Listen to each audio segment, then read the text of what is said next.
I'd like to call to order the regular meeting of the Calcasieu Parish Police Jury for today, Thursday, March 24th, 2016. We'll have the invocation and pledge of allegiance by Mr. Guidry. Please Thank you, stand. Mr. President. Heavenly Father, we come this evening in the most humble and gracious way that we know how, giving thanks upon all the many blessings you've restored upon us as good Christian people. We ask a special blessing upon the state of Louisiana, the city of Lake Charles, and Calcasieu Parish. Heavenly Father, we just thank you for all the things that we know that you're going to do for us in our future and for all the things that you've already done for us. We just thank you and we uplift you this evening, Father. In your Son named Jesus, amen. Amen. Let's face the flag, please. I pledge allegiance to the flag of the United States of America and to the republic for which it stands, one nation, under God, indivisible, with liberty and justice for all. Roll call, Ms. Cathy. Yes, sir. Mr. Andrew Here. Mr. Barris? Here. Mr. Brain? Here. Mr. Collins? Here. Mr. Farnham? Here. Mr. Guidry? Here. Mr. Guillory? Here. Mr. Hunter? Here. Mr. Latour? Here. Ms. Mayo? Vice President McMillan? Here. Mr. Scott? Mr. Scott. Here. Okay. Mrs. Trimming? I'm here. Mr. White? Here. And I'm just President helping Landry. out over here. President Landry? Here. Everyone's present. Thank you, Ms. Cathy. You're welcome. Before we get started, we would ask that everyone silence your phones or any other electronic device. If anyone wishes to speak on any item on the agenda tonight, we ask that you fill out a blue slip that you'll find there at the front of the room and bring it up to the table to Miss Jessica. Thank you. Item 4, presentation of a trophy and certificates to the players and coaches of the St. Louis Catholic High School boys soccer team in recognition of winning the 2016 Division III Soccer State Championship, which is their 12th overall state championship. Mr. Hunter. Thank you, Mr. President. Would you join me at the podium, please? Yes.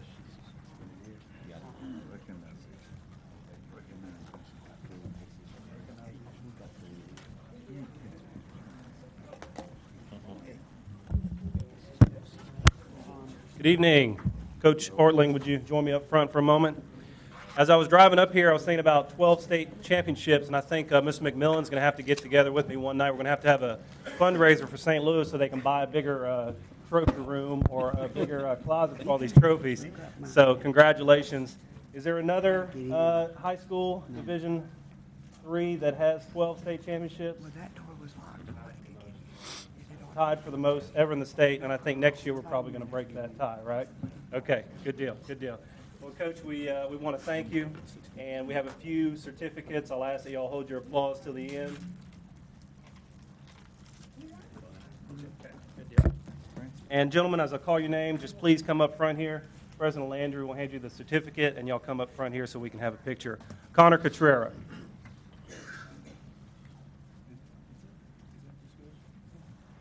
Matthew Gatson. Michael Mack. Congratulations, man. Congratulations. Nick Cerrone.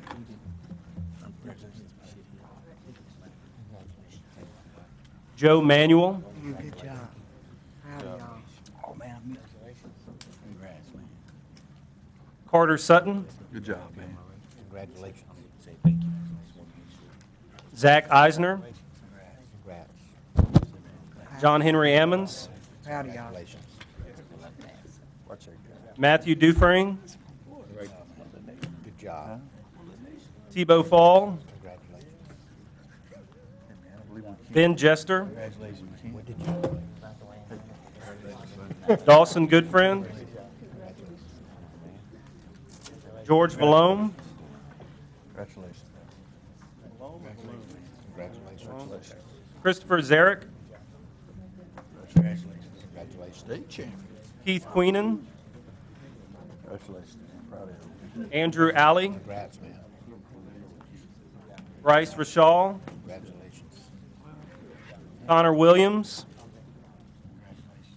Congratulations. Michael Alishire. Lane Stein. Sam Broussard. Andrew Kilpatrick.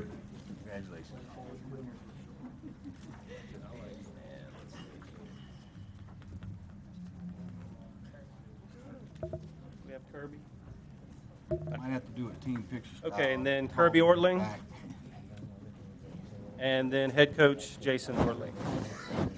All right, guys, 12 state championships. They're about to break that tie next year, hopefully, with their 13th.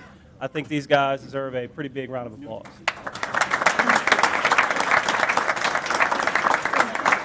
Coach, before we take a picture, I'd like to invite you to say a few words.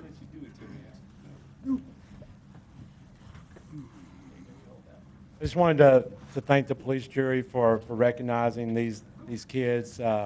You know, I know that everybody asks 12 state championships and does it ever get old, and it never does because it's a new group of kids.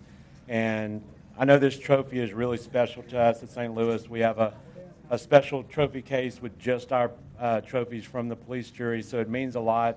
As far as these kids are concerned, if you didn't realize, other than just winning state, they lost one game all year. Their record was 30 wins, 1 loss, and 3 ties.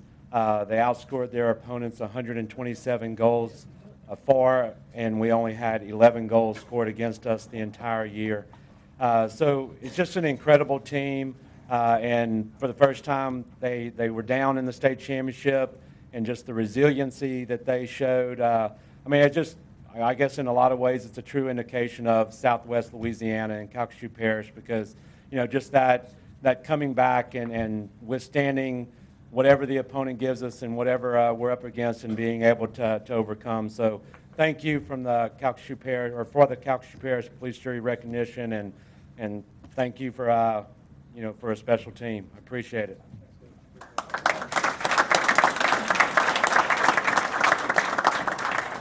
We might have to do a little geometry here. Soccer player Tetris.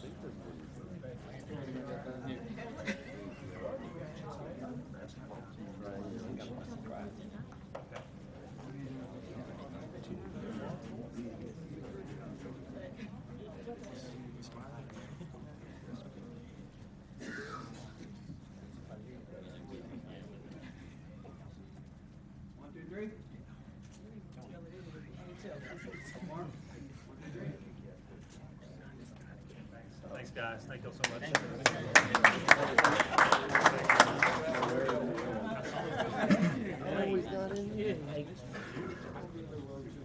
Good job, Queen. How you doing? Any of these guys play basketball too? Good job again. Where'd you play tennis? You get this? What? Congratulations. We're gone. I'll tell Chris. You're lucky they won't give me the ball. Okay. I had a feeling. Yeah, I know. Coach. I played against Oh, again. high school. I'm trying to let Kevin in, but I'll scoot up. Me and him played together since we were at city. Coach, you doing great. Congratulations. You didn't even shake my hand. He didn't shake your hand. The reason why? In another life, we'd have had it. He said you didn't shake your hand. Okay, item 5, receive report from staff regarding life ring stations at parish parks. Mr. Kelly? State your name and position with the parish, please. Dean Kelly, Director of Facility Management. Last summer, we started looking into the need for life ring stations in our parish parks, and we're here tonight to give you an update on that. I'd like to introduce Ms. Lacey Carter, our Park Superintendent, to give you the update. Ms. Carter? Good evening. As Dean said, he was approached last year, and we really wanted to figure out something, number one, that was going to keep the public safe, and number two, that was going to educate the public. As the weather warms up, everybody's ready to get on the water, get out, get on the boat, get in the kayaks, fish, inner tube, all the water recreational sports that Southwest Louisiana is really known for. So between pulling our heads together, looking at several different examples of how other areas really keep their community safe, this is what we came up with.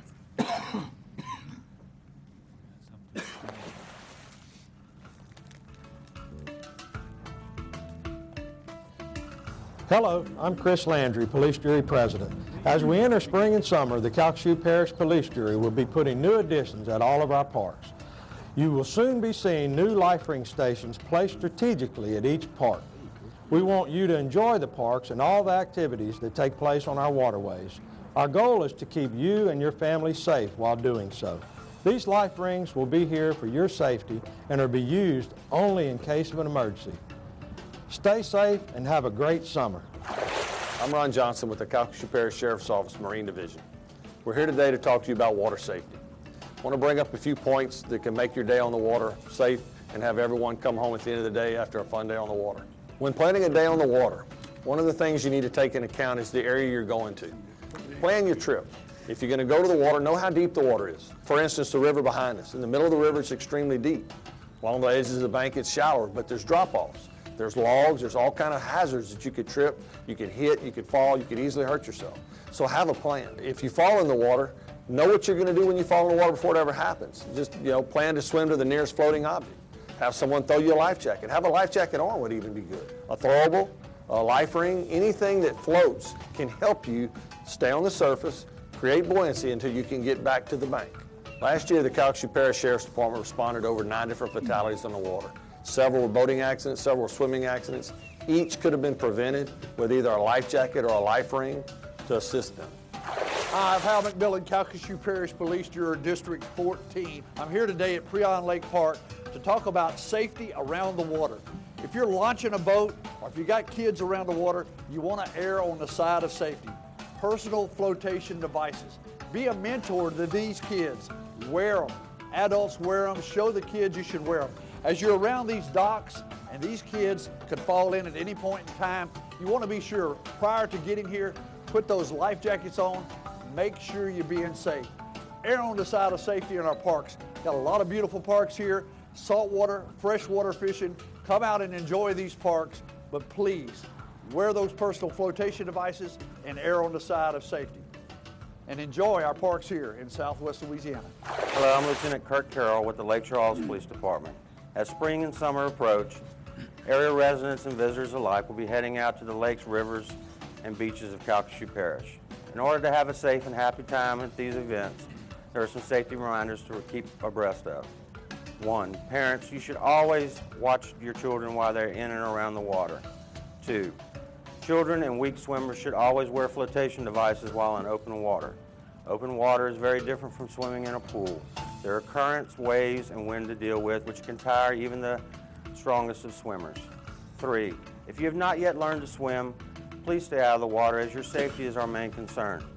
When you visit parish parks, you will now see safety ring containers such as this. They contain a throwable safety device for emergency purposes only.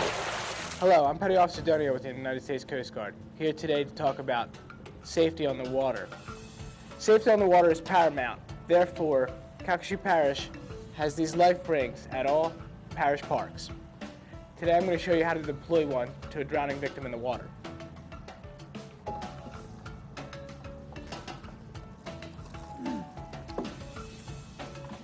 There's 3 simple steps to deploying a life ring. 1 would be place the remainder of the line in your left hand or non-dominant hand. Step 2 would be put the end of the line on the deck and step on it, therefore not to lose the life ring. And step 3 would be to throw the life ring, such as a big frisbee. When aiming at a victim, you're going to aim 4 to 6 feet past the victim, therefore the life ring can be pulled to them.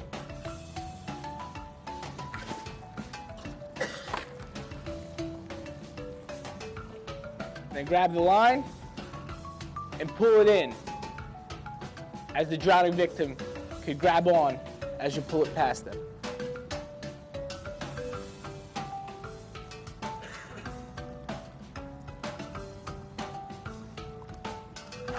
Hi, I'm Lacey Carter, Park Superintendent, and as you and your family get out this season and enjoy your favorite park and boat launch, we want to make sure that your time is safe and enjoyable. For your convenience, we have placed these life rings strategically at every parish park. In these life rings is a case a throw rope, and a life ring. Always remember, throw, don't go. And remember, something as simple as this can save a life.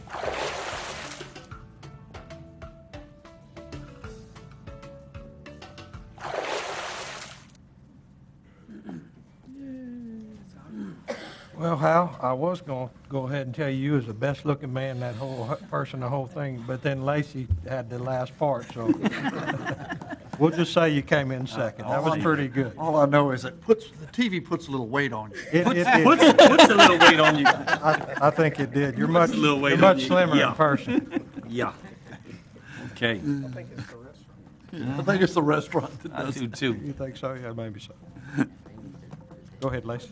No, I was just going to see if anybody had any questions. Any questions from the jurors? Yes, Mr. Just, Guidry. just one, Lacey. I think this is a great idea. I mean, to make the public knowledgeable of all of what's being done at the parks and everything. My only concern is those life rings, are they that accessible just to take out at any time? They are, because we wanted to make sure that in case of an emergency, we didn't want somebody to stumble or have the general public not be able to get to them. But for that easy access, we do have park keepers at these parks, and we as facility management will continue to monitor them to That's make my- sure that we don't have any issues or any vandalism. I wouldn't want anybody to be drowning and go to one and there's none in it. That's my Right. concern. Correct, yes, sir. We will closely monitor these to make sure that we don't have any issues and that they are available at any given time for the public in case of an emergency. One other question, Lacey. How many takes did Mr. McMillan have to do on that piece that he did? I'm really not You can be allowed honest. to answer that. I was told it was 15. Be honest. Go ahead, be honest. It was probably less than the number I had to do, so I'm not going to. Thank you, Lacey. Great We job. won't get into that. Thank you, guys. Mr. Scott. So they're going to actually open the case and inspect them every day? Because there's no other way you're going to know if it's in there. I mean, Correct. As we have park keepers that go through and make rounds in each one of these parks, that will be part of their job, is to go in, open it up, make sure the ring is still there, the throw rope, just like they explained. They got a little sticker inside of there, like when you make sure they went by and checked. I mean, because you're now saying we are liable if it's not in there. I mean, honestly, once Right. you put that expectation of safety there, if they go to it, it's not there. Right, Mr. Gabb? Well, Well, you're liable. I mean, it depends on the. we're doing our best. I got you. And this is much better to have them than not. Oh, absolutely. Well, it's better to have them in there. That's true, too. All right, thank you. Thank you, Mr. President. Thank you, Mr. Scott. Mr. Farnham? Thank you, Mr. President. There may be some sort of a little tattletale device that could be placed inside of it, that if it ever gets opened up, that thing jumps out and you can't get it back in unless somebody... There are several options that we looked at. This is really our first go-around with this. There were options as far as soon as it's opened, that it actually, there's an alarm that sounds. So this is our first go-around to try get them out in the parish parks where they need to be, and then as it evolves, as we do different projects in the parks, we'll continue to stay on top of it, look and see what's working, what's not working, and evolve to make sure that it's available to any of the public that needs them. Yeah, there may be some kind of a 911 alerting device that can be attached to them. They have some pretty minimal cost radio devices that can be attached to a lot of equipment. So appreciate y'all's effort on this. This is going to make everybody a lot more comfortable, so we really appreciate it. Yes, sir. Thank you, Mr. President. Thank you, Mr. Farnham. Any other questions from any of the jurors? I guess, do we have a motion to receive report, please? Thank you, Ms. Carter. So moved. Second. Got a motion by Mr. Farnham, second by Mr. Guidry to receive report. Okay, item 6, consideration of ratifying the following actions Move on, taken by 6, all President bullets. Landry as a result of the flooding of roadways and waterways along the western and eastern portions of the parish of Calcasieu. A local government proclamation of state of emergency which proclaimed a state of emergency to exist in Calcasieu Parish. B, Executive Order 2016-01, which imposed the following orders. 1, a voluntary evacuation from LA 109 west to the Sabine River and from Interstate 10 north to the parish line. 2, restricted ingress and egress to the evacuation areas to local residents only. 3, a curfew from dusk to dawn in the evacuation area west of LA 109 and prohibiting all pedestrian and vehicular traffic except emergency-related vehicles and personnel during said time period. 4, restricted boat traffic for emergency response officials only at the affected area of the Sabine River that is within the parish of Calcasieu. C, Executive Order 2016-02, which imposed a restriction of traffic except for commercial vessels and boats and law enforcement vessels and boats only along the Calcasieu River east of LA 171 to the Calcasieu Parish line. D, Executive Order 2016-03, which ordered that the dusk to dawn curfew established on March 12, 2016 be revoked. And E, Executive Order 2016-04, which ordered that the restricted traffic along the Calcasieu River east of LA 171 be revoked. We have a number of staff here that from Public Works and OEP and other departments that have really gone up and beyond the call of duty. They really did a great job. Everything went off without a hitch. And, you know, we want all, on behalf of the entire jury and staff, thank y'all for everything that y'all have done and that you continue to do. Mr. Bean. Thank you, Mr. President, and thank you for recognizing the employees. We asked them to come tonight, those who could. It means a lot to them, and I wanted to make sure that y'all had an opportunity to ask any questions, especially while they're here. But we wanted to kind of set the table a little. All of these things have, you know, they're sort of technical in nature, but bottom line, for the way this works in a disaster situation, y'all can't obviously meet every time you need to do something. So President Landry has to sign these things as they're needed. Many of them the sheriff and OEP coordinate, such as the curfew and so forth. And then you have to lift them. So, for example, one of these you actually have a ratification of Mr. Landry's signature for the curfew enactment, but then being revoked. You got to reverse all those. There's still a few actually in place, but up through what has happened so far, these are all related to the disaster declaration and are needed for official purposes here at the local level, but some also will affect what happens with the federal interaction. So before you actually finalize your vote, we wanted to ask Dick Grimion to come up, just kind of give you the latest on the event. It is still an active event. Flooding has gone down, but much of the work is yet to be done. And this would be a good opportunity to ask Dick any questions as well. Mr. Grimion, please state your position with the parish. Dick Grimion, Calcasieu Parish, Office Homeland Security and Emergency Preparedness Director. Thank you. Do we have questions from the jurors at this time, or I'm sure there's probably going to be many. If you like, Mr. President, I can give you a short overview. Okay, and we'll do that. This all started around March the 10th. We got word from the National Weather Service that there was going to be a quick rise in the Sabine River. And it turned out to be a historic rise, 8 feet over the 1989 flood, which to that date in modern times was the record. So unfortunately, what that meant was a lot of people who had never had water in their structures suffered that for this event. But we got an early start. We had great cooperation with all of the public safety agencies. We rolled Public Works in right with Sheriff's Office and fire departments, and they worked 24-hour day shifts right along with the public safety personnel as well. So from our standpoint, public safety standpoint, it really couldn't have worked much smoother than it did. There was a number of agencies, I won't try to name all of them, but just about every department in the police jury had some part in its response to this flood. And I'm proud to say that we had no fatalities and we had no injuries, which is amazing when for people who went out there, Mr. Bars and others, he can tell you there were literally hundreds of people involved in this effort. We didn't have hardly even a scratched finger. So that's one of the things we're most proud of. And the people took our advice to evacuate. There were some late deciders, but again, it didn't create a huge burden, and the people got out safely. And of course, now we've got the long road to recovery.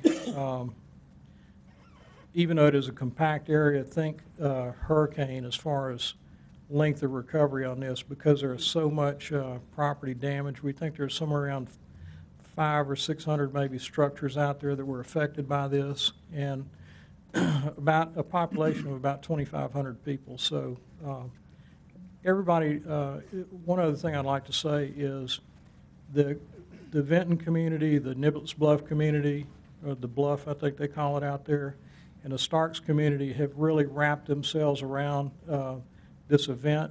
The churches up there, the volunteers, hardly any government services have been needed, at least on the initial phases, as far as feeding, clothing, donations.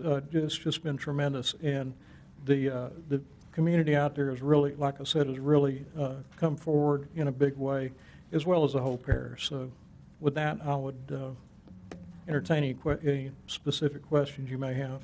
Okay, thank you. And you know, as I said the other day, the response was really the easy part. Now the work is going to begin, and a lot of those folks don't have flood insurance, and it's good to see that those churches have stepped up, and the Red Cross is there, and Salvation Army, but they're going to need help. I mean, and it's going to take the whole community to stand behind them to get them beyond this. Mr. Barris. Thank you, Mr. President. First of all, I think I can speak for everybody when I say our thoughts and prayers are with all the affected folks. It's a large area, and it's a big deal. And I know that sounds cliche, but it's got a multitude of effects, kind of a ripple effect that a lot of people don't even think about. I mean,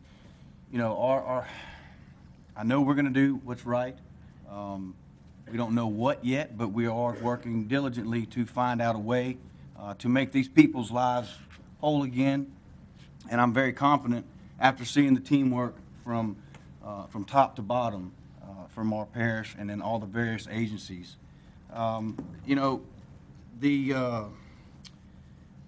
folks, the staff here, that have been on the ground. I've never had the privilege of working with such a cohesive and passionate group of people, and I want to make sure that is on the record because it could have been bad. Dick, all of y'all, sheriff's office, it could have been bad, and the ball could have had many of opportunities to be dropped, and we didn't have anything like that. Our swift reaction to this, and sometimes, I mean, some of the stuff that our staff and the workers did, I mean, in a pinch, moment's notice, very creative sometimes, to avoid loss of property and life. So I want to make sure that those folks are recognized. And again, I hope the jury in the coming days or months, when we see the opportunity to help these folks, we will take that opportunity. Thank you, Mr. President. Thank you, Mr. Barris. Mr. Gilry? Thank you, Mr. President. Mr. Grimion, is there a company or companies that have started picking up debris from the side of the road yet? I'm going to let Mr. Wainwright address that. At this point, we've been in contact with the police jury. You have contracts for debris and for monitoring. We've been in contact with those contractors. We're sort of in a wait-and-see mode right now to see the debris get out to the road. Every day we're monitoring it, marking piles. We're out there handing out flyers on how to stack the piles and how to sort it so that it's ready to go. At the end of the day, though, we haven't truly decided whether we will attempt to do this debris removal in-house or with the contractor. It's just going to depend on the volume. The interesting part of this and the difficult part of this is it's been devastating from 109 West, but the rest of the parish is open for business, and police, the Public Works Department especially is really busy at this time of year. So we're leaning toward using a debris contractor if it gets to that point, but we just really haven't 100% decided to engage that. And when we do, we will notify the citizens the exact dates that the trucks would roll and the debris would be picked up, so they got ample time to get it out there and to make sure we do get it. Only other thing we have done already is we've begun with the trash route and some additional trash routes for perishable goods, realizing that with their loss of electricity and things like that, many of those citizens would have had a lot of perishable goods in their homes. As soon as they got back, they wouldn't have the need to get rid of that. And so we've tried to assist in that arena, and we're there ready to do the debris removal as soon as it's practical. Thanks, Mr. Wainwright. Thanks, Mr. President. Thank you, Mr. Gilry. Ms. Trimmie. Thank you, Mr. President. I just want to say that I'm humbled by the way that our staff, Dick, the sheriff, all of those that were involved. What he said on KPLC last night, I thought was summed everything up, where all the communities came together as one, and we are Calcasieu Parish, and I wouldn't want to be anywhere else. Our public works people that are here, I have no idea how hard you've worked. I know how hard you've worked, but I haven't seen you do it. So my guess is you might have your right side of your back may not be feeling too good, and you might be a little bit pooped. But guess what? Y'all did it, and you're going to continue to do it. And I want to give you my personal appreciation for your hard work and for all of our employees. And I want to thank our staff, Brian, for keeping everybody up. I also want to thank Sam Gabb. A lot of people wouldn't think. I mean, I was manning my phone at home. They asked me not to come. In fact, Tim told me, "Don't come, Sandy. I don't want to have to rescue you." I said, "Okay." So I answered the phone. I had lots of calls, as you can imagine, and I just took them one at a time. Some of them needed legal advice. So I called Sam. He called them right back. And so you don't know what the next phone call is going to bring or what the next emergency is. And I want to also thank our planning and zoning staff for what they're doing now is yeoman work, because the electrical being turned back on now, and there's no charge for the permits. And they're doing it with grace, and they're taking one phone call at a time. Dick just said anywhere from 300 to 500 structures, somewhere in that neighborhood. A lot of those structures, if not most, had electricity, and now they're now at the point where they have to be turned back on.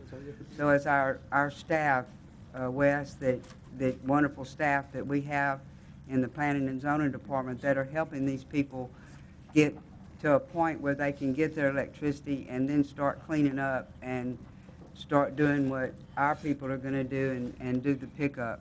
So I just want to say that I'm proud of Calcasieu Parish. I'm proud of all of the entities that have come together. I am humbled by the way that the people of Calcasieu Parish has come together to help others, especially the churches. As I don't know who was it told me that they're still serving at some of the churches. Naturally, they're still taking donations, they're still cooking, and they're still serving these people that can't get back to their homes. So it was a tragedy, but we can take something really, really bad but turn it into something that can be really, really good, because we know where our hearts are, and our hearts are with the people, and it's like you said, Judd, we're going to be there for them. And so thank all of you, and keep praying for the people in the Nicholas Bluff and the Starks and the Vinton area, and also pray for the people in Deweyville and Orange and those places that got inundated with water just like we did. So I'm humbled and blessed to work with and to serve the people of Calcasieu Parish. Thank you. Thank you, Ms. Trimmie. Mr. Hunter. Thank you, Mr. President. I think sometimes in moments of darkness like this, you can see some of the brightest aspects of humanity, and I think we saw that in Calcasieu Parish. I'm very appreciative of what you said about some of the churches and communities coming together. I think Calcasieu Parish citizens saw their neighbors in need, and they didn't wait for any federal agency or anyone else to come in and tell them they need to step up and do something. You saw Calcasieu Parish citizens get up and help their neighbors. I was very humbled to see that. Dick, to put this in terms of severity, would you call this a 1 in a 100-year event, 1 in a 200-year event? What's the official term on this? The prior flood event of record was in 1822, I think. So 250 years ago, roughly, we had an event like this. This was 4 feet higher than that. So this will be hopefully the highest flood we'll ever see in Calcasieu Parish. Thank you, Mr. Grimion. Thank you, Mr. President. Can I, if you don't mind, Mr. President? Mr. Beam, yes. I'd like Alan just to get a little more specific on that, because it is an astounding number as a comparison. Well, the National Weather Service and those guys who actually categorized, or they haven't finished the calibration, but, you know, they're expecting it to be over what is considered a 500-year event.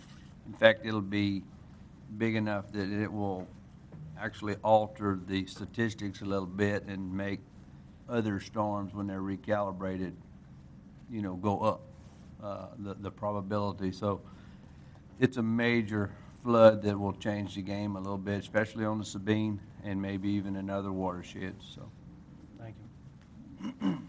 Thank you, Mr. Wainwright. Are there any other questions from any of the jurors?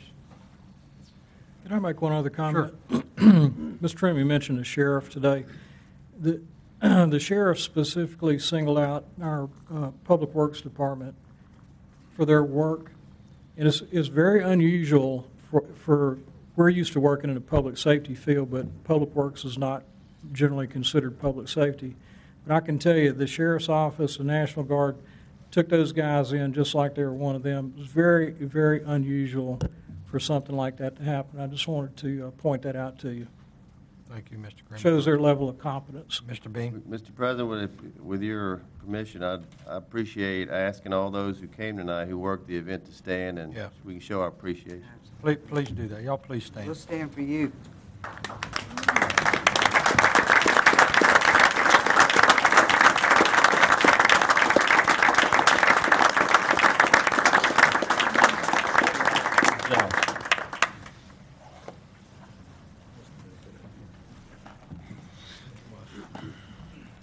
Do we need a motion on Thank you this? so much. We had a motion by Mr. Andrew Pont and a second by Mr. Farnham. I think I failed to say that earlier, but any other discussion? Any objections? Hearing none, motion carries. Okay, item 7. Please review the item printed below for your consideration. The chair will entertain a motion to suspend the rules to allow this item to be added to the agenda. I had a motion by Mr. Brame, second by Mr. Guidry. Any discussion? Any objections? You have to ask. Mr. President. Right, yes. Any comments from the public on adding this item to the agenda? There appears to be none. If none, we'll now vote on the motion to suspend the rules to add this item to the agenda. All those in favor? Aye. Opposed? Hearing none, motion carries. Item 1, consideration of adopting a resolution urging the Southwest Louisiana Congressional Delegation to correspond with the Federal Emergency Management Agency regarding the establishment of an alternative incident start date for the Louisiana Severe Storms and Flooding Event as it relates to the Alternative Procedures Pilot Program for Debris Removal. Okay, we had a motion by Mr. McMillan, a second by Mr. Guidry. Any discussion? Any objections? Hearing none, motion carries. Mr. President, I'm sorry, since it was an added item, an opportunity has to be given to the public to comment before the vote is taken. Discussion. Okay, is there anyone in the audience that would like to speak on this item? Seeing none? And we already had the motion in the second. Motion second. Very good. We're done. And now the vote. Go ahead and ask for the vote. So you're going to make me read it? Yes, sir. Make it official. Okay, all in favor of the motion on the floor? Aye. Any opposed? There's none. Thank you, Mr. President. You got to make it legal. Item 8, consideration of adopting a resolution approving an agreement between the Police Security and the Governor's Office of Homeland Security and Emergency Preparedness for Public Assistance Grant funding for the Louisiana Severe Storms and Flooding Event. I have a motion by Mr. Andrew Pont and a second by Mr. Collins. Any discussion? Any objections? Hearing none, motion carries.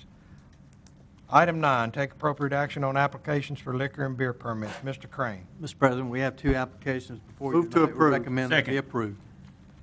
I have a motion by Mr. Farnum, second by Mr. Guidry. Any discussion? Any objections? Hearing none, motion carries. Item 10, consideration of approving payment of all current invoices. I have a motion by Ms. Mayo, second by Who's that over there? Mr. Collins. Mr. White. Kevin. We'll flip a coin. Mr. White, I believe. Any objections? Any discussion? Motion carries. Item 11, consideration of approving the minutes of the regular meeting of the police Move jury on dated 11. February Second. 25th, 2016. Got a motion by Mr. Andrew Pont and a second by Mr. Brame. Any discussion? Any objections? Hearing none, motion carries. Take appropriate action on a request on by 12. Cross Second. Diversified Development Corporation to rezone from A1 single to single-family residential, R1, to allow single-family residential development in the 3,000 block of North Perkins Ferry Road in Ward 1. I had a motion by Mr. White and a second by Mr. Scott. Any discussion? It was Mr. Latour. Hey, I'm just going with what Mr. McMillan tells me. We try to give me a little eye contact, it helps. Bad idea. We'll have you guys. That never helps. We'll help you. We are getting older and we don't hear as well Might as we want to used to. rethink that decision. So we're getting older and we don't hear as well as we used to. It don't get better with age. Yeah, huh? Yeah, Don't worry, if you keep drowning, we'll throw you a life ring. yeah, it's okay. Yeah. Well, how am I? All right, we had a motion and a second. Is there any discussion? Any objections? Hearing none, motion carries. Item 13, take appropriate action on a Move request on by 13. Roger Miller to rezone from A1 to RMHP, manufactured home park, to allow a manufactured home park at 6 spaces at 607 I-10 Mobile Village Road in Ward 8. Planning and zoning met on Tuesday, March 22nd, 2016, and voted unanimously to recommend that the request be granted with the one stipulation. Got a motion by Mr. Latour, a second by Mr. Collins. Any discussion? Any objections? Hearing none, motion carries. Item 14, take appropriate action Move on a 14. request by Robert Miller to rezone from A1 to a manufactured home park to allow a manufactured home park an additional 2 spaces at 623 and 629 I-10 Mobile Village Road in Ward 8. Planning and Zoning Board met on Tuesday, March 22nd, 2016, and voted unanimously to recommend that the request be granted with stipulations. Had a motion by Mr. Latour, second by Ms. Mayo. Any discussion? Any objections? Hearing none, motion carries. Item 15, take appropriate action on a request by Electrical Contracting Services, LLC, to rezone from light commercial to light industrial to allow light industrial development at 5455 Broad Street in Ward 3. The Planning and Zoning Board met on Tuesday, March 22nd, 2016, and voted unanimously to recommend that the request be granted with stipulations. Had a motion by Mr. Collins and a second by Mr. Guidry. Any discussion? Any objections? Hearing none, motion carries. Item 16, take appropriate action on a Move to request both by planning and Roger zoning with stipulations. Lopez to rezone from agriculture to recreational vehicle park, to allow a recreational vehicle park at 994 Trina Lane in Ward 4. The Planning and Zoning Board met on Tuesday, March 22nd, 2016, and voted 7 for and 1 against to recommend that the request be granted with stipulations. Had a motion by Mr. Andrew Pont and a second by Mr. Barris. Any discussion? Any objections? Hearing none, motion carries. Take, item 17, take appropriate action on Move a to uphold request with stipulation. by Move. AMAC Second. LLC to amend ordinance number 6468, stipulation number 1, that the development adhere to the site plan on file with the Division of Planning and Development to allow a revised site plan at 2468 Toomey Road in Ward 7. The Planning and Zoning Board met on Tuesday, March 22nd, 2016, and voted unanimously to recommend that the request be granted with stipulations. I had a motion by Mr. Barris and a second by Mr. Anderpont. Any discussion? Any objections? Hearing none, motion carries. Item 18, take appropriate action on a Move to request by uphold with Inwood stipulations. Forest LLC to rezone from single-family residential to multifamily residential to allow multifamily residential development, 200 units in the 3600 block of South Douglas Parkway in Ward 4. Planning and Zoning Board met on Tuesday, March 22nd, 2016, and voted unanimously to recommend that the request be granted with stipulations. I have a motion by Mr. Farnum, a second by Mr. Latour. Mr. Farnum. Thank you, Mr. President. Wes? Yes, sir. Can you elaborate a little bit on item 2 of the stipulations about what type of screening? This is a screening between the multifamily. Correct. And the residential. And the residential. Correct. That's correct. There's a provision in the ordinance that requires that. Is it a wooden fence? It can be a, Bushes? yeah, it can be a wooden fence, or it can be landscape material. And there's certain specifications on the landscape material. And I guess it's up to the developer, or is it up to you guys, or? The developer has a choice. The developer has a choice, so. It gives me a little heartburn that they can just put a row of pretty little bushes and hope that people don't jump over them. Well, they have to be a certain size when they install them. With gaps in between them? They'll have to be set, on center, depending on the type of plant material, and they'll have to be set a certain, distance apart so they grow together and create the screen. So eventually, there could be no trespassing. That's correct. That could be a year, or 5 years, It has or to 10 be years? Or within 3 years. 3 years. Once they're planted, 3-year period.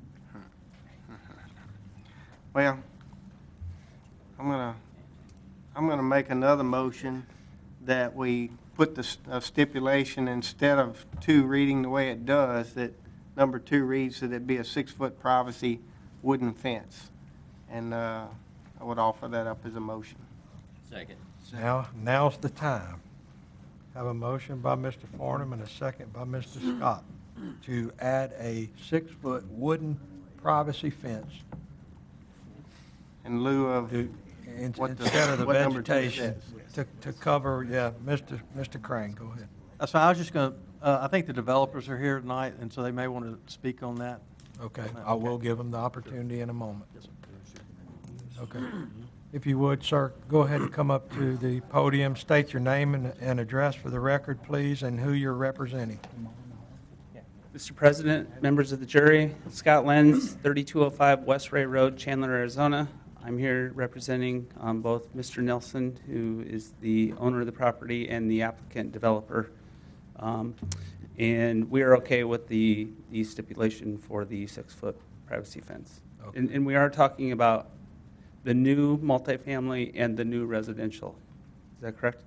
That's correct. I think the item here is strictly for the multifamily. Well, it's a combination.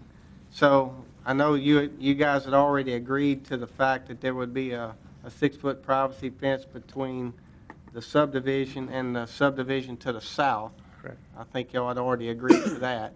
But I'm talking about the addition of one around the multifamily area to separate it from the single-family residential. Because I'll be faced with that same issue with the residents in the single-family area. So I think you're agreeing to not only put the one on the south end, but also to surround the multifamily area as well. I would like to clarify on that. I think a fence along the west side of the multifamily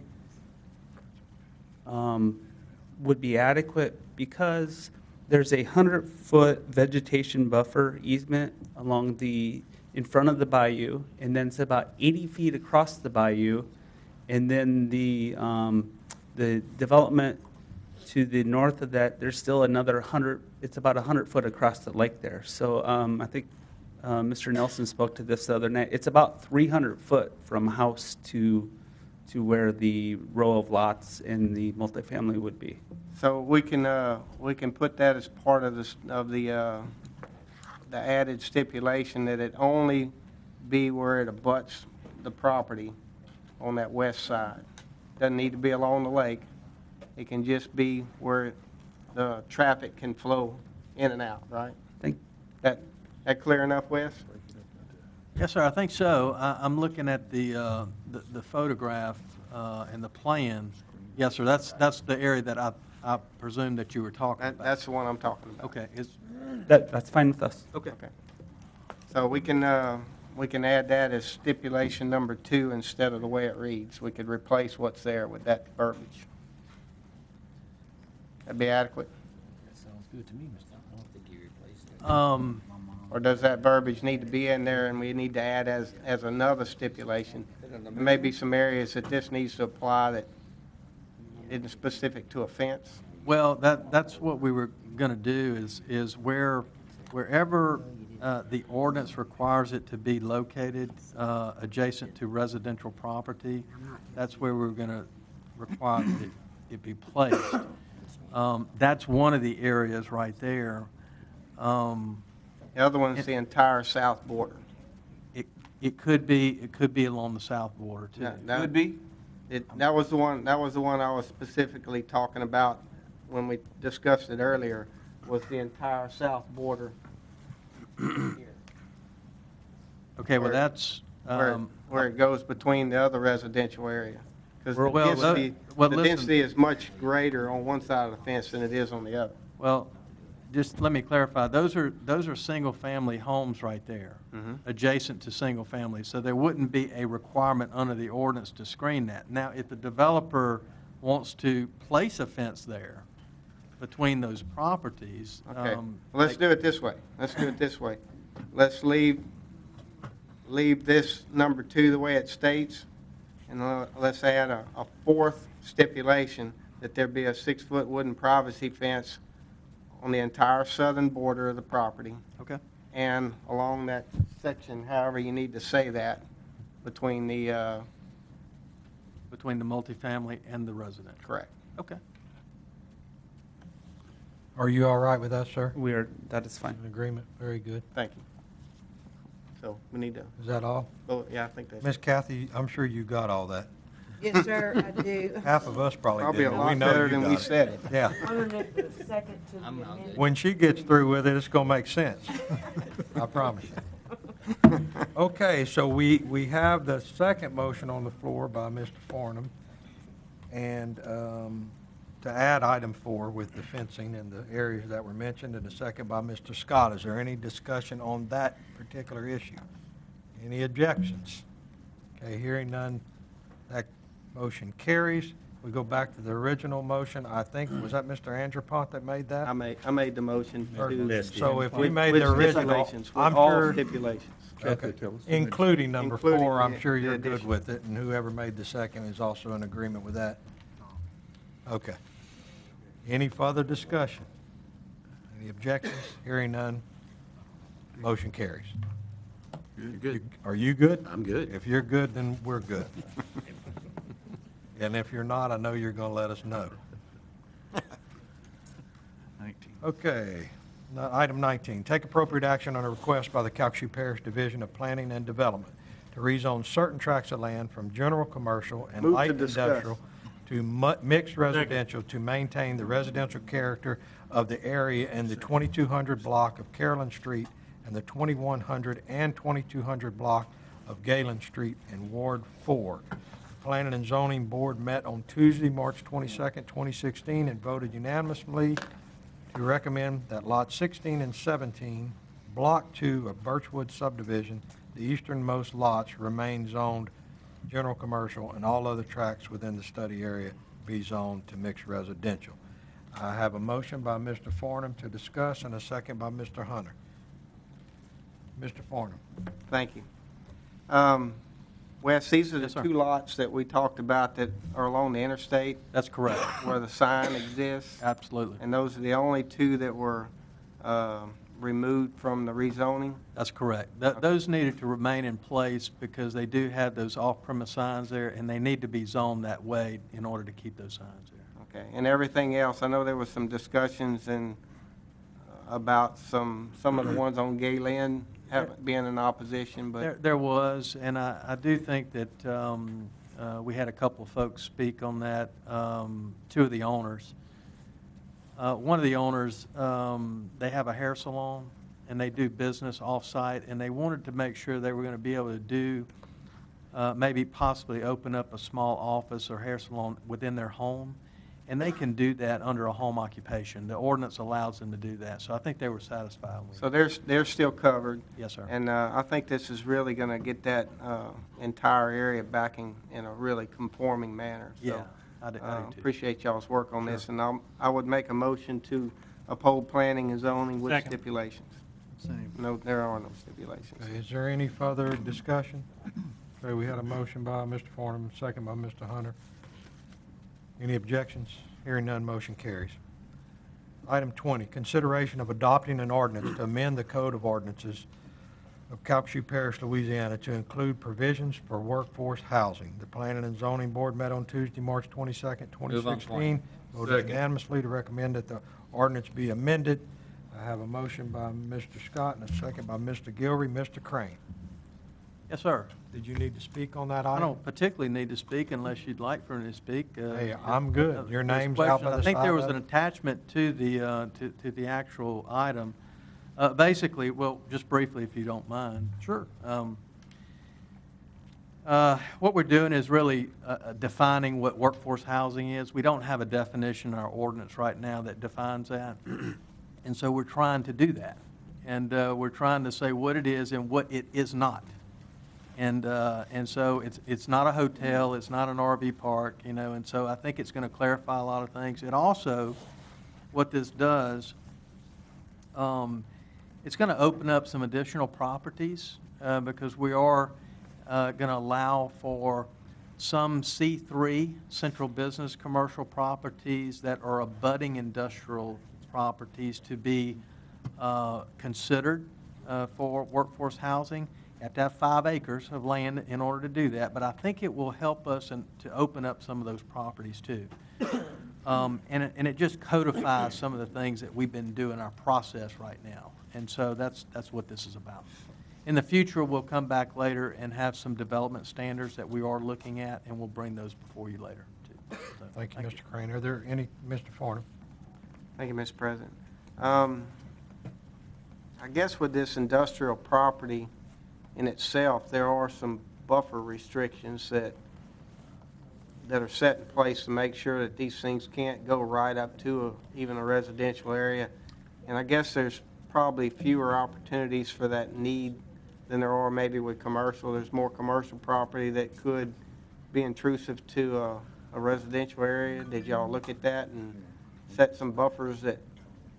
Well, and I think the reason why we set the lot size, the 5-acre lot size, and so, in other words, you're not going to be able to go down a potential Highway 171 or somewhere like that and open one of these up. But there are some areas that are Zone C3 in the, that are next to industrial property, that are next to the facilities, that it may open up some of those properties. So that's what we're looking for. And what's the average buffer that is required?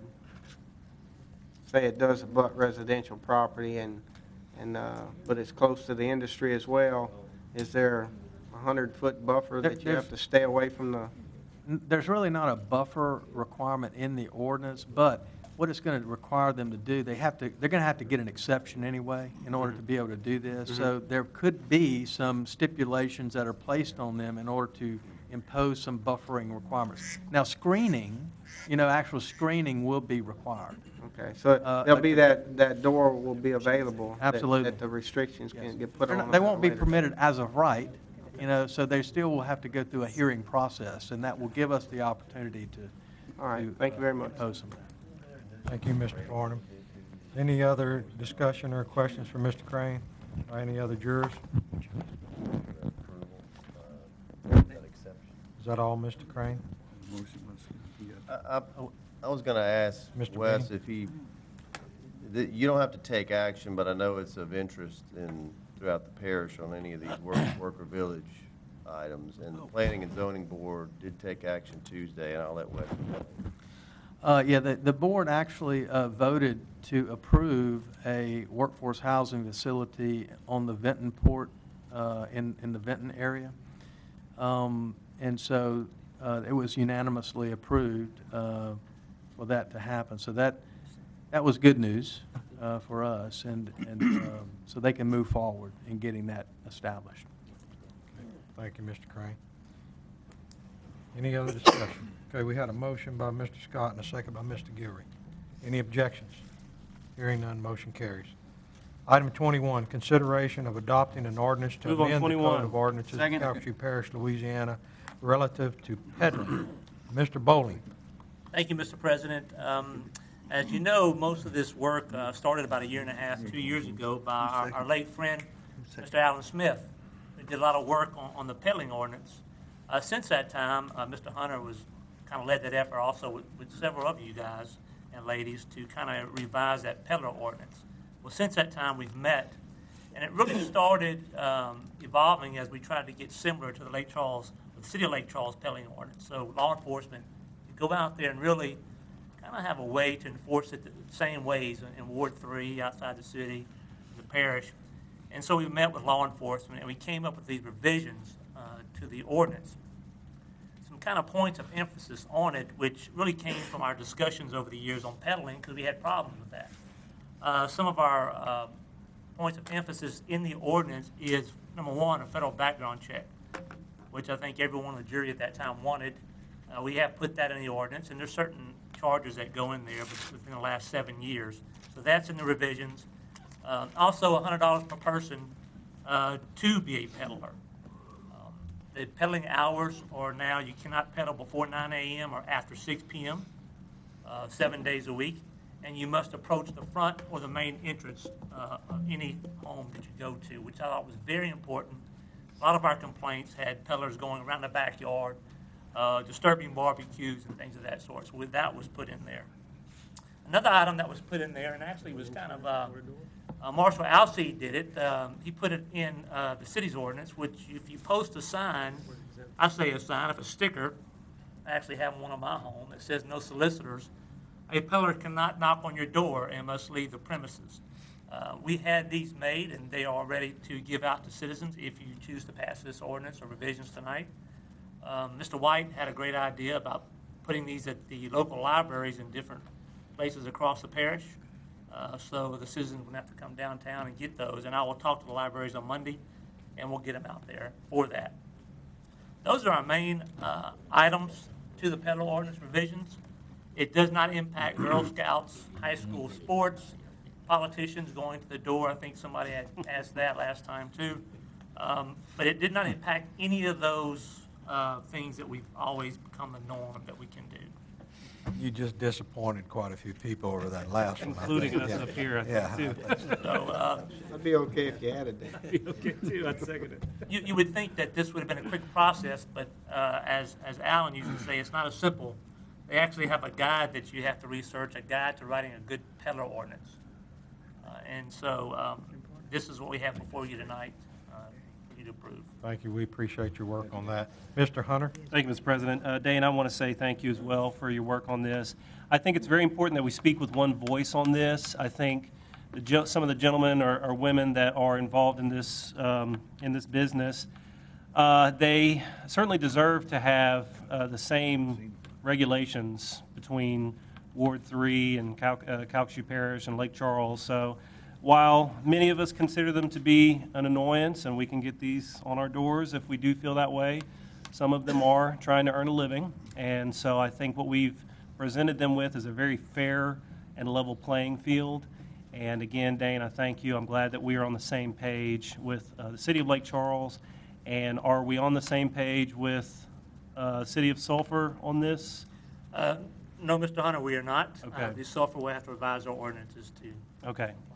Well, I hope that might come one day, but I am glad that we're on the same page with Lake Charles. And again, thank you for the help with this. I know, and actually, in jest, joking, if we would have included politicians on not being able to knock on doors, I would have been okay with that too, just by the way. All right, thank you. Mr. White? Thank you, Mr. President. I'd like to echo what Nick had to say, especially about the stickers. I know in our area, you know, a lot of people, they do not like people come knocking on their doors trying to sell things and all that stuff. And come Monday with the library, with the convenience of, you know, people not having to come drive all the way into Lake Charles to get a sticker that we are providing, give them that update, some way, letting them know to pick this up at the libraries, if the libraries let us do it. And most importantly, put it on your door. If you don't want people at your door coming and knock, make sure that you have it on there, because I know we're going to have a lot of complaints about it. Thank you. Thank you, Mr. White. Mr. Brain? Thank you, Mr. President. Dane, for those that don't follow the ordinance and don't go through the process of being legal, I guess you want to say, what are their consequences? And also, for those that are legal, are they going to have any identification on them? They do have to have identification, Mr. Brain, which it has to be visible when they approach the doors. As far as the penalties, it is a $500, not to exceed $500, or not to exceed 30 days in jail or both. Okay. And for clarification, I'm sure if it happens, or they have the sticker on their door, or what have you, all they have to do is call the sheriff's department. They'll respond and take care of the problem. Yes, sir. Thank you. That answers my question. Thank you, Mr. Brain. Mr. McMillan? Mr. Butler, you said the city of Sulphur did want in at this point in time. Have we addressed the other cities? Because I think the city that I represent, Westlake, would probably be interested in this, and the other 5, total 6 cities. Lake Charles already in it, but have we addressed the other cities yet? I want to kind of back up a little bit. I hope it didn't come out this way. I have not approached the city of Sulphur yet. Yeah. But as far as the city of Sulphur, other municipalities, I can contact them if they would like to look at our ordinance, which we did the same thing with the city of Lake Charles. It definitely assist them in revising theirs. That's what I'd ask. I feel like Westlake would get on that bandwagon pretty quick. Thank you, Mr. President. Thank you, Mr. McMillan. Mr. Scott? Yeah, do we have any intention of doing a PSA, maybe through CGov, just to explain our ordinance so, the public actually knows how it's affects them and what their legal ramifications are? Yes. Okay, thanks, Tom. Got you. Got it from the horse. All right, thank you. Thank you, Mr. Scott. Okay, do we have any further discussion? We had a motion by Mr. Hunter and a second by Mr. Barris. Any objections? Hearing none, motion carries. Item 22, Move on to 22. consideration of adopting an ordinance rescinding ordinance number 6603, which ordered demolition of one manufactured home on property located at 2416 Dolphin Drive, South Lake Charles. Let's see, the structure has been demolished, and that is the reason we are rescinding the ordinance. We had a motion by... You second. Had a motion by Mr. Scott, second by Mr. Latour. Any discussion? Any objections? Hearing none, motion carries. Item 23, consideration of adopting resolutions in Move on support 23. of Phase 1 engineering and design funding from the Coastal Wetland Planning, Protection, and Restoration Act Task Force for the following: the West Cove Bank Stabilization and Marsh Creation Project and the North Mud Lake Marsh Creation and Nourishment Project. I have a motion by Mr. Scott and a second by Mr. White. Any discussion? Any objections? Hearing none, motion carries. Item 24, Move on consideration of adopting a Second. resolution approving a professional services contract between the police jury and Atkins North America, Inc. for coastal planning support services. Had a motion by Mr. Scott and a second by Mr. McMillan. Any discussion? Any objections? Hearing none, motion carries. Item 25. Move on 25. Second. Consideration of adopting an ordinance for the relocation of the following polling places effective for the April 9, 2016 election. Temporarily move precinct 601 from DeQuincy City Hall to DeQuincy High School. Item 2, permanently move Precinct 304 to the Allen P. August Multipurpose Annex. Had a motion by Ms. Trimmy, second by Mr. Forner. I do want to say Ms. one Trimmy. thing before we vote. Since we're moving it because of the Quincy Railroad Festival being on that weekend, I want to invite y'all to come on that Thursday, Friday, Saturday. We don't do it on Sunday. It's over on Saturday night. So, and have a really good time, and I think you will enjoy it very much. We usually have a lot of good music.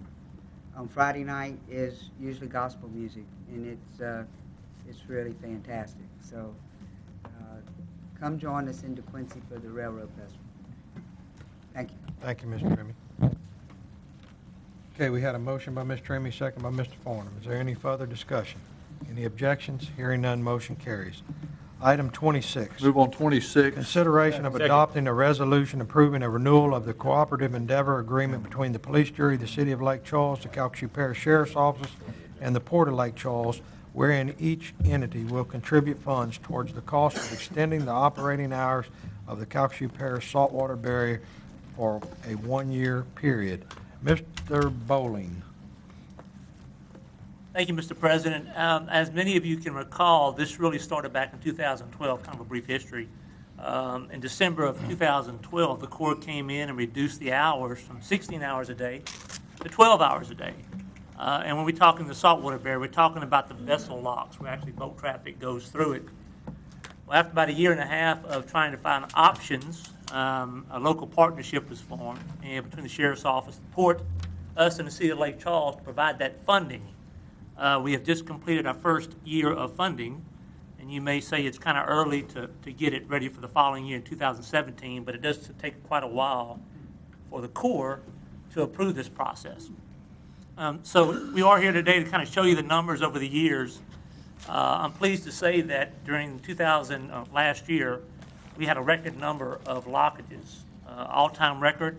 Although the commercial lockages went down, I think that may have, I really can't tell you for sure, but it might have something to do with the price of oil and the number of vessels going through there. But the number of recreational lockages was at an all-time high. So we're here this evening to ask that we ask for an additional year of funding to continue the 16 hours per day for the lockages. I have already did a presentation to the city, which will vote on this measure in 2 weeks. I spoke to the Port and the Sheriff, and they have committed funds for an additional year. So we're waiting for the city. If the parish approves, the police jury approves tonight, and the city does not, then we'll have to readjust our project and way of thinking as we move forward. Thank you, Mr. Bowling. Mr. Hunter. Thank you, Mr. President. The last time we approved this, was it for 1 year or 2 year? It's for a 2-year term. And this is for 1 year? This will be a 1-year term beginning October 2016, October 2017. And why the change on this one from a 2-year originally to a 1 year now? We would like to monitor it for 1 more year. Also, during this process, we're going to ask this assistance from our federal delegation to ask for an exception to the number of lockages. The 15,000 number, really, if you look at it by itself, doesn't mean much, but that number is in the top 4 across the United States in number of lockages at any of the Corps structures like this. So we feel that the parish possibly could get an exception where local funding would not be needed for the following years to come. So we think 1 more year we could do that, or have an answer for certain. Thank you, Mr. Bowling. Thank you, Mr. President. Thank you. Doesn't hurt to ask, does it? Okay, Mr. McMillan. Thank you, and I want to commend Dan on all the work he's done on this. It took really, truly an act of Congress to get to where we've got to today, that we went in this joint service agreement with the entities that are here on behalf of the parish, the city, the sheriff, and the port to get this agreement. We need a little more time so we can work on it. And that's 15,000 lockages, and a lockages is the opening of the lock. There may be 3 or 4 boats go in at one time. It's not counting 15,000 boats. Lockage is a number of boats could go through there. Having this opportunity to have this extra year is very important. The support of this jury is very important. The support of this jury to call the City of Lake Charles elected officials and make sure they know how important this is. I can tell you when they went from 16 hours that the federal government was paying down to 12, there was a room full of very angry people in a meeting at the Mannequin Center in Westlake where the Corps was there to tell us, not ask us, tell us they were going from 16 hours to 12. We now have it back up to 16. This is a quality of life issue because the number of people that use this riverway going up there. It's also a safety issue. Somebody on the north side of that river's up there and that lock's closed after 12 hours and there's a boating accident. The sheriff's department, the emergency responders that need to get there couldn't get there. So it's a safety factor, it's a quality of life factor. It's just something that we need to keep this plan enacted, and we need to look at a long-term solution for this because keeping that closed is like having a tourniquet on our river. That's one of our greatest assets in Southwest Louisiana is our waterways. And Dane's done a lot of work to help us with this, and so our support of this is important. And the last entity that really hasn't made a buy-in on it yet, but is going to do action on it in a couple of weeks is the city of Lake Charles. So we need them there with us. Thank you, Mr. President. Thank you, Mr. McMillan, and thank you for your work. I know you've done a lot on it as well. Is there any further discussion on this item? Okay, we had a motion by Mr. McMillan, second by Mr. Collins. Any objections? Hearing none, motion carries. Item 27, consideration of adopting resolutions for the following items as requested by the Human Services Department.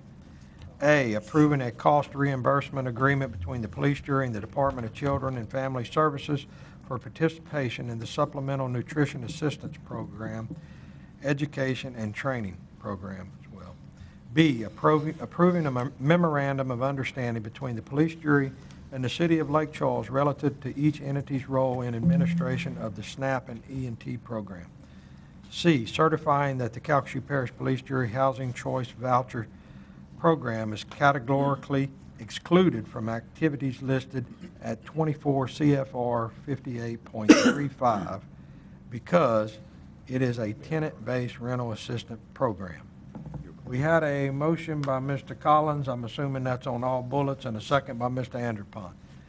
Any discussion? Any objections? Hearing none, motion carries. Item 28, consideration of adopting a resolution approving an extension to the contract between the police jury and Lake Arthur Butane for propane fuel Move for on an 28. additional 12-month period. I have a motion by Mr. Hunter and a second by Mr. White. Any discussion? Any objections? Hearing none, motion carries. Item 29, consideration of authorizing the parish purchasing agent to advertise for bids for the following. A, one used or reconditioned twin-engine aircraft for use by mosquito control. B, a one-ton extended-length cargo van for use by the Calcasieu Parish Public Library. We have a motion by Ms. Trimmy, a second by Mr. Collins. Any discussion? Any objections? Hearing none, motion carries. Item 30, take appropriate action on bids received by the parish purchasing agent on March 22nd, 2016 for bulk oil. Anyone? Move on 30. Second. Got a motion by Mr. Barris and a second by Mr. Guidry. Any discussion? Any objections? Hearing none, motion carries. Item 31, advised that adjudicated property will be offered for sale by the Director of the Division of Planning and Development on Tuesday, April 26, 2016. Before we adjourn, let's see, we have a point of personal privilege by Mr. Hunter. Thank you, Mr. President. We all got an email today, and I just wanted us to kind of commiserate as a group with the latest delay on the VA hospital, just to be very factual about what happened. It's going to be, at best case scenario, a 6-month delay. Apparently, the VA chose a site, and then after they chose a site, they realized that there wasn't proper sewage at that site. And so the worst case scenario is if it can't be resolved, then it will be up to a year plus delay because I'll have to start the whole process over again. So it's very disappointing. And, you know, I don't even think another resolution passed by anybody is going to do anything. But I just had to take a moment to, again, voice how ridiculous this whole fiasco has been. Thank Thank you, Mr. President. After a while, it makes you think maybe it wasn't a mistake. Maybe they didn't make an error. Well, you said it, not me. Yeah, well, I couldn't help it. It's just going to come out. Sometimes I probably should shut up. Let's see, Mr. Scott. Yeah, but that location is in the middle of the city next to major developments. There should be sewer there. I would think Correct. it's right there, I believe. Thank you, that Mr. it is, President. yes. Anyone else on that issue? Thank you, Mr. Hunter. Next, we have a personal point of privilege by Mr. Kevin White. Before we adjourn tonight, I would really like to ask everybody to keep the families of Calcasieu Parish and Beauregard Parish, and we've lost a lot of lives in this week. I don't know if, you know, as far as KPLC's alerts going off on your phone, the amount of lives in this week alone is horrendous, to be honest with you. I mean, there's a lot of things that happen on our roadways to an unfortunate of an infant. So I just like for everybody to keep those families in your prayers. It's got to be devastating to lose a loved one the way people have lost loved ones this week. Just thank you for that. Thank you, Mr. White. Anything else? Motion to adjourn. That's what we needed. We're adjourned.